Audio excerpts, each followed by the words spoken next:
Hey everyone, welcome back. It's the Diet Diaries. Obviously, I always say these things. I'm recording this on Monday, July 6th. We've just had yet another power failure, which kind of fucked up my day, but we're going to get back on track.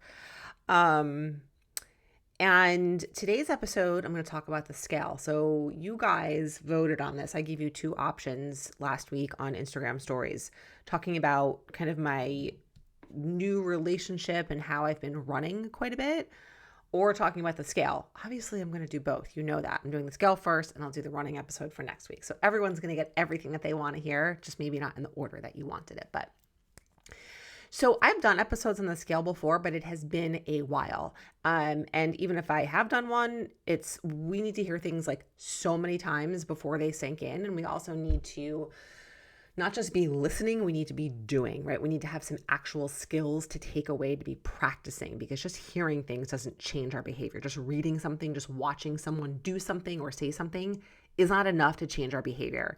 And kind of just a bit of a quick sidebar tangent, I think that's so much of like what's not a problem, but where I struggle with like a lot of content on social media where, especially with like certain influencers and creators who are doing wonderful things, right? They're creating and putting out great content, especially around body image and showing their bodies, and showing their bodies in like different positions and with different clothes and showing their cellulite and their stomachs and all this, which is amazing. Like, it is amazing to see this because the visual representation and seeing that is huge, and there's so much value in that. And also, it's not enough, right? Like, just seeing someone else. Like, I think about this all the time. I did a podcast episode with Lauren Chan, who was a Sports Illustrated swimsuit cover model, and she's plus size. That episode was 2 years ago. I'll try to, as always, remember to link it in the show notes. It's like so fucking amazing that she came on my podcast. And she is plus size, and gorgeous. And everyone I know, and we'll do this with other women, will look at her and be like, oh my God, she looks amazing, but I could never wear that, right? And she has a belly, and she has rolls, and she has back fat, and she looks like the size 12 or 14 that she is, right? But we always say, well, I could never wear that. I could never do that, right? So seeing someone do that, right? Seeing, and even someone like Ashley Graham or Hunter McGrady, who are also plus size, but have even bigger plus size bodies than Lauren Chan, seeing them is not enough, because all these women are still walking around saying, I'm disgusting, I'm fat, I can't wear shorts, I can't wear a bathing suit, I have to wear a cover up, I can't go to the beach, right? So just seeing a woman on the cover of Sports Illustrated, if it was enough, we wouldn't have any of these issues. Just seeing things isn't enough. We need to be working skills. We need to be doing very specific actions. And a lot of the body image stuff happens kind of like internally in the conversation you're having with yourself. So this is actually kind of a good segue into the scale that was a bit of a tangent. I'm just going to pull up my notes because I want to make sure I cover everything today. So there's kind of a lot to talk through here. I'll try not to make this too long. But again, I want you to have some specific actions to walk away with. And I think kind of the most important thing to start with here is that the scale, I think a really helpful shift you can start to make is acknowledging that the scale and the number that it reads out is a piece of data. It is a piece of information. It is your brain that then assigns meaning to that piece of information, right? Meaning if the number is higher than it was, it assigns a bad meaning. If the number is lower than it was, it assigns a good meaning. If the number is same as it was, it kind of depends on the circumstances, the meaning that it assigns, right? And we have learned to assign that meaning, right? Someone taught us that a higher number is bad and a lower number is good. But that can really become subjective given the circumstances and your history and your goals. But understanding that the scale is a piece of data, it is a piece of information, and then you can choose what you are going to do with it. Right. And I think that's kind of the first thing I wanted to introduce or kind of, start off talking about. Because it becomes a factual piece of information. No different than saying, and I make this analogy a lot in terms of body image stuff, no different than saying, okay, you see a flower, that flower is pink, right? That's a fact. The scale says 186 pounds. That is a fact.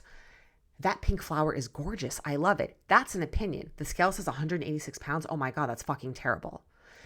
That pink flower is hideous. I hate the color pink. That flower's ugly. the scale says 186 pounds. Oh my God, that's amazing. Those are opinions. Those are meanings that we assign to factual pieces of information. I think that analogy, I hope that's really helpful for you guys. I make it all the time so that you can start to call yourself out and notice when you are acknowledging something as a fact and when you are assigning meaning or an opinion to that fact. Okay, so moving on, another piece of factual information. When you get on a scale, it is weighing every ounce of matter inside of your body. The scale does not know the difference between skin, between muscle, between bone, between fat, between poop, between urine, between blood, between water. It doesn't know. It doesn't know that. You are making an assumption. We think that it knows that. And so meaning when we get on the scale and we see that it's up, it's like, oh my God, I've gained 4 pounds. Well, probably not, depending on, the context with which you're using the scale. And I'm going to talk about that in a few minutes. The scale's just giving you, a piece of information. We instantly assume that that's telling me I've gained 4 pounds of fat. No. The scale is up, the scale is down. You don't really know what's happening until you start to see a trend. And you need, I would say, about 2 weeks to really see a trend. If the scale is going up, if the scale is going down, if the scale is not moving. But again, the scale doesn't know. And some people are going to come back at me and say, well, I have one of those scales that you step on and it knows like your body fat and your water percentage, your muscle mass and this and that. Okay, it might be able to detect some of that, but it is far from an exact or accurate science. So again, no different than looking at your Apple Watch or looking at the output on a treadmill and saying, oh, I burned 343 calories in this 30-minute workout. No, like you didn't. This scale that you step on that somehow magically through like some type of electrical conducting through your feet, and sometimes your hands might grip a thing, can tell the difference between muscle, fat, bone, water, and all of this. Maybe a little bit. Enough that you're going to base your entire well-being and your mood for the day on it? Maybe not so much. And kind of like continuing to build on this, right? We are human beings. We are not robots. And I know you might be like, yeah, Joanna, we know. But here's the thing. We know that logically, except we expect our bodies to behave like robots. We expect to have the same amount of like hunger every day. We expect to be in the same mood every day. We expect to weigh the same thing every day, right? Except we are humans and we are constantly, moment to moment, second to second, adapting and responding to really thousands, millions of inputs that are coming at our body, things that you are subconsciously not even realizing, right? This is how evolved our brains are, that they can take all these inputs and then figure out what the body needs to do to respond, right? Something as simple as like sweating, right? When it's hot out, your body sweats. That's a response. That's an adaptation to the weather. When it's freezing out, your body shivers. That's an adaptation. Your body is doing that to keep you warm. That's an adaptation, right? Robots can't do that. And that might sound like sciencey and nerdy, but I'm a science nerd, so that's what you're going to get when you listen to me. But it's super important to recognize that, and the scale is no different. So when the scale is fluctuating, it's because your body's adapting. So if you eat a ton of salty food, your body's going to retain water. That's normal. The scale's going to go up. It doesn't mean you gained 5 pounds overnight. It means you ate a shit ton of salty food. Your body's holding water. It doesn't mean you gained weight. So saying, oh my God, I gained 5 pounds. You didn't gain 5 pounds. The scale is up 5 pounds. And that is very different than saying, oh, I gained 5 pounds. I suppose on a very technical level, you did gain 5 pounds, but it's not a permanent gain. It is a temporary gain. And so the word gain, I think the implication of that has a level of permanence to it. Whereas saying the scale is up 5 pounds is a little bit more, I think reflects a little bit more of the transient nature of the scale. And the scale is very transient in nature. So it goes up and down based on inputs. It goes up and down based on how much you slept, what you ate, when you ate, your stress level, the type of exercise you did or didn't do. There are so many variables. And so again, this starts to play into the frequency with which you're weighing yourself. If you're only weighing yourself once a week, and then you have to then be very thoughtful about how you're interpreting that once a week data, right? Because let's say you weigh yourself the day after you have been super stressed out and ate a really salty meal, the scale could be up quite a bit, but that may not actually reflect where your typical range is, where your typical baseline is. But you see that and you're like, oh my God, the scale's up. Oh my God, I gained 5 pounds. What the fuck is going on? I need to really rein it in. I got to eat super clean. I got to cut out carbs. You get very reactionary, right? So being able to acknowledge and understand the factual nature of what the scale is weighing, the very normal response that your body's weight will fluctuate not only day to day, but within a day, right? If you were to weigh yourself first thing in the morning and at night, the scale will be different, could be by several pounds. That is normal. If your body didn't do that, you'd actually be really sick and have a problem, right? Like, fact, right? If your body weight is not fluctuating constantly, something would be wrong. Like, you'd be very, very sick, right? Your body would not be doing what it needs to keep you healthy, to keep you alive, to keep your organs functioning. Like, you'd have like a major problem. It's totally anecdotal side story, but I think it's relevant. Was Danny just telling me a story? Yes. We ran a 4-mile race on Saturday morning, talk about sweating in like 90 degrees and crazy humidity. And there was a guy who had like painted his body, it was 4th of July, painted his body with like blue and white and red. And I'm like, oh my God, isn't that gonna like run into his eyes and whatever? And Danny goes, oh my God, I remember this story. This was a friend of his, was at a Notre Dame football game and painted his entire like body with gold paint. And whatever type of paint it was, basically didn't allow him to sweat, and he went into a coma because his body couldn't release the water and the salt, and it basically poisoned him, right? So our bodies, if they can't do what they are supposed to do, you're going to get really sick. Like, there's a problem. And it may seem like a little bit of an extreme example, but our bodies are adapting and they know what to do. So if the scale is up, it doesn't mean it's bad. It means your body is like, in some ways, like doing what it's meant to do, like on a day-to-day basis.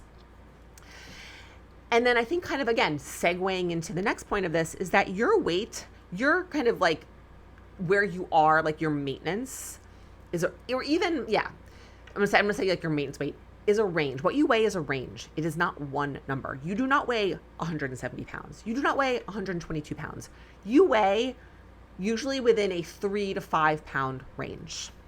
122 to 127, 175 to 180, whatever it is. That is normal because your body is going to fluctuate day to day. So you never know actually what you weigh. Your brain might think that you weigh 127.4 pounds. And when it goes above that, all hell breaks loose. Your brain might think that, but your body does not think that, right? There's a huge, maybe the biggest disconnect of all time between what your brain thinks and wants and how your body actually operates in terms of the scale. And your body doesn't give a shit about your brain in this case, often doesn't give a shit. It's like when you think about it like that, there's just a disconnect, right? Our brain is assigning meaning to something that is completely in opposition to the way our bodies actually work, to the science and evolution of how our bodies have adapted. And the reason that happens is because of all of the damaging misinformation we have been taught since the day we were born. We weren't born thinking that. We weren't born knowing that. We were taught all of that. We were taught truly misinformation that defies the science of the human body, the biology and physiology of the human body. And again, so I'm sharing these things with you because each one of these sort of like little fact-checking pieces of information are things that you can use to respond, to talk back to your brain, right? Having a conversation with your brain is the number one skill. It is the number one thing that you need to actively be doing in order to make progress with your obsession and reliance on the scale, with how you feel about your body, the way you look in clothes, how you look in the mirror, because your brain is going to try and boss the fuck out of you. It is going to push you around like the most annoying person you know. But guess what? You get to choose whether or not you listen to it. And it's going to be a lot easier to kind of push back and not listen when you have specific skills to do that. Because telling it to shut up or telling it to fuck off is not really as effective as you'd like it to be. Or saying to yourself, I'm just not going to think that. I just wish I didn't think that. I know, I wish I didn't think that stuff too. But you can't control your thoughts. You can control how you respond to them. You can control whether you react or you respond. Those are very different things, right? It's a bit of a sidebar. I'm actually going to do a separate episode about that. But it is very much related to what we're talking about, because everything in terms of the scale is happening inside of your brain, right? You see the number, you instantly, within a split second, assign meaning to it, good or bad. And your brain is telling you something. If the scale is down, your brain's like, oh, you've been so good job. And very often it will tell you, oh, you can like loosen the reins a little bit. You can have some sweets today. You can have some cookies today. I hear this from people all the time. The scale goes down. It feels like it gives them freedom to eat more. Then the scale goes back up and they're like, oh, see, fucked it up. Can't do that. Can't eat those foods. Or the scale is up and it's like, oh my God, you're not doing enough. You're not working hard enough. You shouldn't have had that cookie yesterday. That's why the scale is up. Oh my God, you had 3 of your kids' French fries. That's why the scale is up, right? Your brain is telling you all this information, and then it's up to you. You have the capacity to say, okay, hold on a second. Is that actually true, or is that my brain bossing me around? This is literally the conversation that you need to have. You are not going to make progress with this without learning to have these conversations with your brain.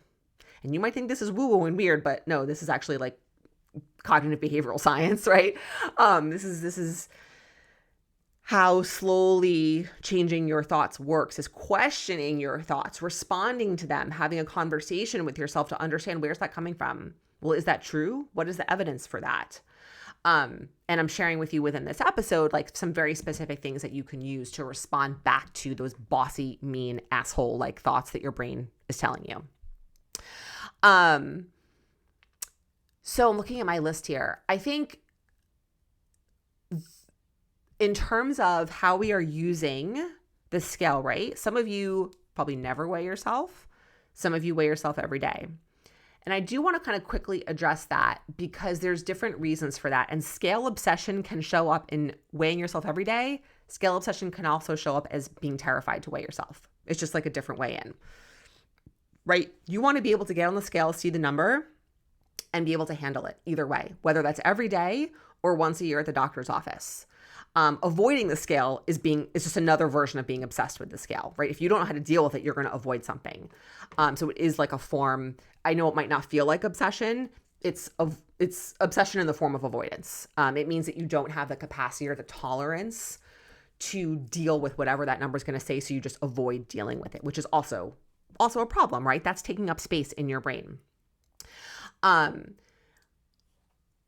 the data that you get when you weigh yourself once a week versus every day is very, very different, right? You can't make a lot of changes based on weighing yourself once a week, one time. Meaning, so like if you weigh yourself on a Monday, you would need at least a month's worth of data points, meaning 4 weigh-ins, so to speak, before you know what's happening.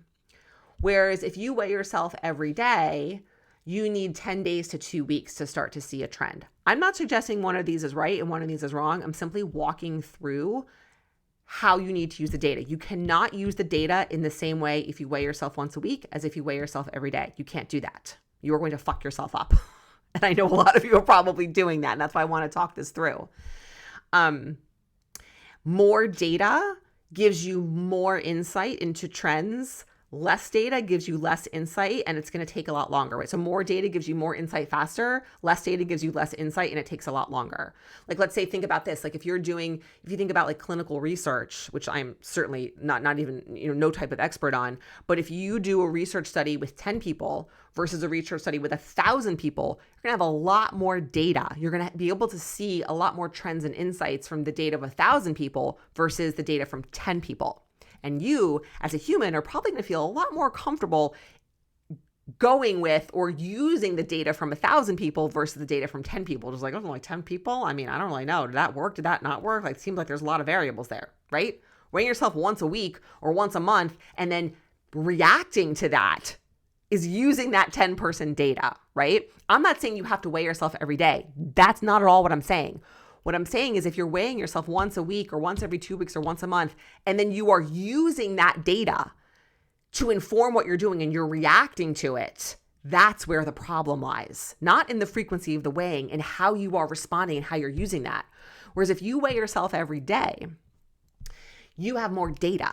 So you can kind of see, is the scale going up? Is it going down? Is it staying the same? Now that doesn't mean you're automatically objectively looking at. If you're weighing yourself every day because you need that to tell you what to eat. You need that to tell you whether you did well or did not do well. If the scale's up, it gives you the information that you feel like you need to eat less for that day. If the scale's down, it gives you the information that you feel like you have more freedom that day. That's not helpful, right? That's for your mental well-being is harmful. So, and that's really what I'm going to address that in a separate episode, because otherwise this will be like 2 hours long. But again, right, if you're using that data on a daily basis and you're reacting to it, right? So if the scale's going to be different every day. That's the thing, is when you weigh yourself every day, you're going to see more of those fluctuations. Some days it is going to be up. Some days it is going to be down. That's going to be normal. So if every day you are reacting to what you see, and so then some days you're eating more and then some days you're eating less based on whatever the scale says, you are going to wrap yourself up like so fucking tight, you're going to explode. And you do explode, right? That's what happens. Eventually you lose your shit at your kids, at your partner, in your job, or you explode and you have a binge, right? Because you are wound so tight, because every day you are reacting to what you see on the scale and you are relying on that number every day to tell you what to do, versus using it as a piece of information and collecting that data over time. And then after 2 weeks, looking at that data and saying, okay, what information do I have from this 2 weeks of data? What insights do I have? And how am I going to use that? How am I going to respond to that? Right? So again, this is very much about how you are reacting to the information versus when you're doing it once a week, once a month, versus every day. And the frequency and the context of that is super, super important. So whatever you do, right? However often you weigh yourself, think about what are you doing with that information? How are you using it? And how does that line up with what I just talked through? And what shifts, what opportunities do you have to shift that and begin to respond to that data differently, in a way that's actually in alignment with how your body works, in a way that's in alignment with your mental well-being, and just kind of do like a little audit, like a little self-audit, okay? Because the other piece that goes along with this is the scale, and I sometimes I hate saying this because it feels, I don't know, it feels like so loaded, and I feel bad when I say this to people, but you cannot control the scale. You have zero control over whether the scale is going to go up or going to go down. And this is the source of so much pain for so many people. It's the source of so much pain for me for so long. Because we can be doing all the things, right? And I've been spending time reading on threads. It's a really good place to kind of like get your finger on the pulse of what's happening. And all I'm seeing constantly, especially from women who are in perimenopause, I'm doing all these things, listing off everything they're doing. Scale's not moving. It's either not moving or it's going up. And it feels so frustrating. You're putting in so much work. You're putting in so much effort. You're eating your protein. You're getting in your steps. You're strength training. You're going to sleep. You're doing all the stuff. And the scale's not fucking moving. And you are losing your mind. Well, the really shitty thing is you can't control the scale. And so it feels so frustrating to be doing all this and not getting an outcome. And this is why it is essential, non-negotiable, mandatory, life or death, to have other measures of progress besides the scale that are focused much more on your actions and not your outcomes. And getting very clear on what's an action and what's an outcome, right? Going for a 30-minute walk, getting in a 20-minute strength workout, having an efficient protein at 2 meals a day, eating bigger meals and fewer snacks. Those are all actions. And you can track, or you can measure, better term, the frequency of those actions. How often did I go for a walk? How often did I strength train? How often did I have that efficient protein? You can measure those actions, and then you can look back and you can say, wow, I did that, 10 times this week or 2 times, whatever it is. And you can also start to pay attention to how you feel when you do those things. What's happening inside and within the ecosystem of your body when you do those actions? How do you feel physically? How do you feel mentally? What's your energy like? What's your mood like? Because there is, talk about data, there is a infinite amount of data there to pay attention to. And I don't say that to make it feel overwhelming, because it's very easy to get very specific and very clear about how to pay attention to that. But right now, you're only paying attention to the data the scale is telling you, which is a thing that's outside of your body. The scale doesn't know how you're feeling. What if you're going to the gym 3 times a week, getting in steps, eating protein, going to bed, doing all the things, and you're actually feeling really good in your body? The scale's not moving, which fucking sucks, but you're like, oh, my energy's pretty good. I'm getting stronger at the gym. Like, I'm feeling pretty full after meals. I'm not having a ton of cravings or food noise. But if you're not paying attention to any of that progress and you are only paying attention to the fact that the scale isn't moving, you're not going to be able to stick with any of that. You're going to jump to the next diet and you're going to get on that bandwagon in hopes that it works. In hopes that it works. So something sounds weird there. And you're going to keep yourself stuck. So having other measures of progress besides the scale, again, it is life or death mandatory. I know that might sound dramatic, but we're talking about your mental health here. This is what it comes down to. And your mental health is at huge risk if you don't have those other measures of progress clearly identified and that they are grounded in your actions, not your outcomes. They can be in outcomes a little bit, but they're in outcomes that are going to be within your body, more in terms of what's happening with my cravings, what's happening with my food noise. Am I staying fuller longer after meals? What are those internal sensations that are happening? What am I noticing within my own body in terms of outcomes versus what is the scale telling me? How am I feeling at the gym? How am I feeling during my workouts? Was I able to pick up a heavier weight? Was I able to do one extra rep? Was I able to walk 1,000 extra steps? Whatever it is. Because you can and you will make tremendous progress with all of that, regardless of what is happening on the scale. And so again, perfect opportunity for a little internal audit. What are your measures of progress? Do you know? And I would bet money, and I say this with love, that most of you probably don't. And that's okay, right? Because we're learning. And I listed off a bunch already, but what I would recommend is coming up with 3. 3's always like a really nice number. No more than 3. I would say 1 to 3. And they could be around food and or they could be around movement. I'm not even really talking. I'm going to leave it aside a little bit, like the body image piece of this, because the scale piece I think is body image work enough alone. But again, it could be how often am I doing certain things, right? And those things are going to be different based on who you are. How am I feeling based on those things? Like what am I noticing in terms of my cravings, my food noise, my mood, my energy, my sleep? How often am I walking? How often am I strength training?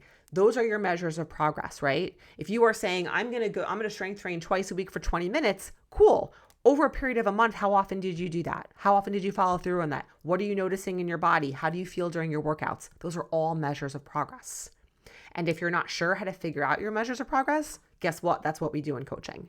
And every single one of my clients has a very clearly outlined set of progress metrics, right? So they know what to look for and work on. I'm constantly pointing that out because it's hard to see this on your own. I'm not going to lie, right?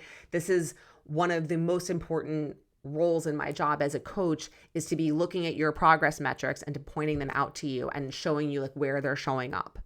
And when you start to rely too much on these external measures of progress, like the scale. I have had clients, one of my clients right now who I work with asynchronous, right? So we don't meet face to face. We do just Voxer coaching, which is like a really fun coaching option. And obviously is, cost less per month, which is like win-win. And she initially came to me with a weight loss goal. She was feeling really crappy in her body, had gained weight after doing some pretty extreme macro tracking diets. And through our work together, what she started to realize is that the changes that she would need to make to her eating based on where her body was were outside the capacity of what she was willing and able to do kind of mentally and emotionally. That the restriction that her body was going to need to get the scale to move is not something that she was willing to do.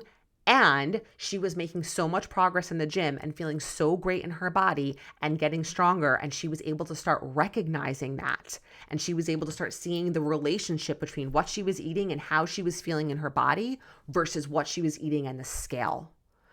And so she backed off on the weight loss and started to really lean into the body image side of things and noticing how good she was feeling and seeing the relationship between the food choices she was making and how she felt in the gym and how she felt in her community of people. And then that started to play a role in the clothes that she was choosing and that she was buying clothes that were either too big for her or that the styles did not work with her body and did not work with her proportions. And when she started buying clothes that worked with her body and that were the right size for her, she started feeling really good in conjunction with that movement the way she was showing up at the gym. The scale has not really moved at all for her. And she has done a total 180. Again, because we were clear on measures of progress outside of the scale, and she learned how to pay attention to what was happening inside of her own body with the actions that she was taking around food and exercise, and not only rely on the scale to tell her if it was working. So I think this really captures everything I wanted to talk through today. This is such a huge thing for so many people because the vast majority of us have been relying on the scale since we were really, really young. And, you go to the doctor and they weigh you. And sometimes, look, there are absolutely valid reasons to need to weigh yourself and why people need information, like, medication dosing and other things that I can't think of. But it is a piece of data. It's a piece of information. And learning how to use it as such and learning how to have a conversation with your brain is what is going to help you make progress so that you don't feel like you are strapped to that scale, like you owe it your life, and like you don't know what to do or how to act or what to eat without it, because that's such like a miserable way to live. I lived like that for so long, and now I get weighed at the doctor. I don't weigh myself only because the battery in our scale died and I haven't replaced it. There's actually been a bunch of times that I've been like really curious about my weight. So I'm like, I'm just like wondering what's going on. So I'm not avoiding it. I just haven't bought a new battery for it, which I need to do. So I'm sharing with you all the skills that I use, that I worked through, that I continue to use. And I'm sharing with you the skills that my clients use. And that has really, really transformed things for them. So I hope this is helpful. I always love to hear from you guys. So reach out if you've got questions, if you need help.